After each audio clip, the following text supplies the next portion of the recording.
It's been a while. There's been a lot of exciting things, including we are finally to some of the finishing things within the house. The biggest news, of course, well, we'll get to it in a minute. I have lost track of the number of actual working days, but I can tell you that we are fast closing in on 1 year of ownership, and the house still is not livable, which is a little wah-wah, but we have made tremendous strides to getting moved in. The drywall has been finished. It was a little bit of a saga. It still is a little bit of a saga. It took way longer than we expected. We're having trouble with some cracks and other things. We can't get the guys to come back out.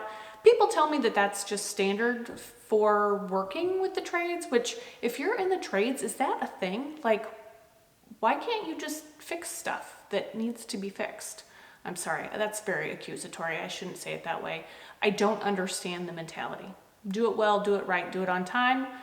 We are not finding that with the folks that we are hiring, the drywallers included. But with the drywall being in, we were able to paint. And then once everything was painted, cleaning, lots and lots of cleaning. I have thoroughly cleaned the floors from drywall dust, which sucks, a couple different times. The rock wall against the fireplace took me an entire day, but I got that thing cleaned. It looks gorgeous. We have started cleaning the wood on the fireplace, but it's gonna take a little bit to get that done, so it's not finished yet. The drywallers, one of the things that was frustrating, did not cover my beams before they mudded. They did before they textured, but not before they mudded. So I've been cleaning off the beams in the main living space because there was just junk all over them. We have put back up the temporary stairs and the railing now that the drywall and the painting is done.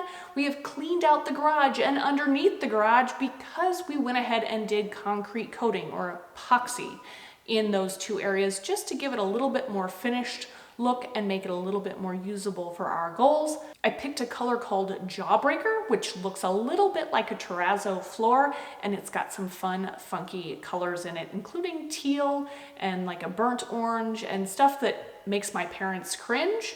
But then again, so do the accent walls that I picked. My dad does not like my green wall. He calls it olive drab. Maybe you can relate. The north wall got done. We pushed all the dirt back where it belonged. We painted underneath the stoops that were not painted, so they were prone to rotting, but that all got filled in. With that, we have to do the soffits. So we're gonna race against time for that, but my dad and his brother made sure that we had to get it done because they took the gutters off the front of my house. Just to be clear, I wasn't aware they were going to do that because they really shouldn't have been doing that because A, they shouldn't have been on ladders, but B, what happens if it rains between now and when I can get my soffits done? I guess we're gonna test out how well we did the north wall for tiling.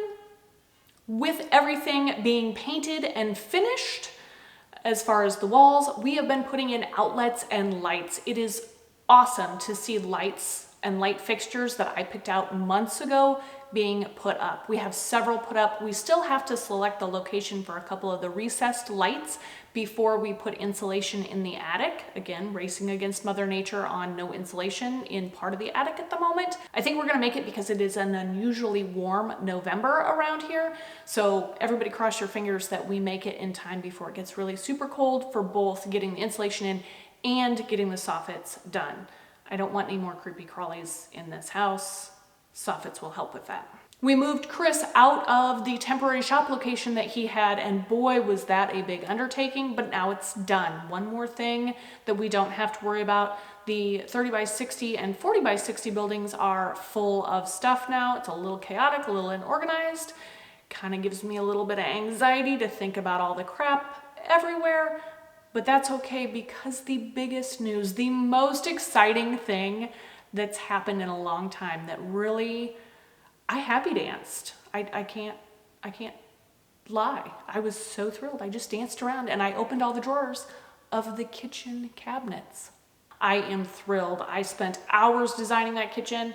Putting it in is so amazing to see that go in. Now I want to show you the final cabinets in and where the layout is, but I also love big reveals, so I'll give you hints of what it looks like, but you'll have to wait until it's truly done for me to show you the final kitchen because I just love seeing the before and afters and I want to do that for you guys. With the kitchen cabinets also came the bathroom vanities for upstairs. All of the wood in this house, all the cabinets, are a rustic walnut. I am thrilled with how they look, with the exception of the upstairs vanity. That one I had done in clean walnut. There were a couple errors with that though, and they had to take some things back to get things adjusted. So you can't actually see that yet, but it's gorgeous. I love it. It will be beautiful. Because I now have kitchen cabinets, I can also measure for countertops. So we had someone come in just this morning and do the measurements for the countertops in all of the bathrooms upstairs and in the kitchen. It was really fun to see the process and all the dots in order to use the technology to be able to precisely measure the countertops to get a nice, fabulous fit. I'd like to say that's all, but that's a lot. So that's where we are right now. I will try and do a better job of keeping up to date as we get to do some of the finishing things. I'm going to try to be more active on Instagram and actually post when we get things installed or things done or stuff selected. If in the meantime you have any questions, comments, words of encouragement, drop them below, and thanks for hanging out.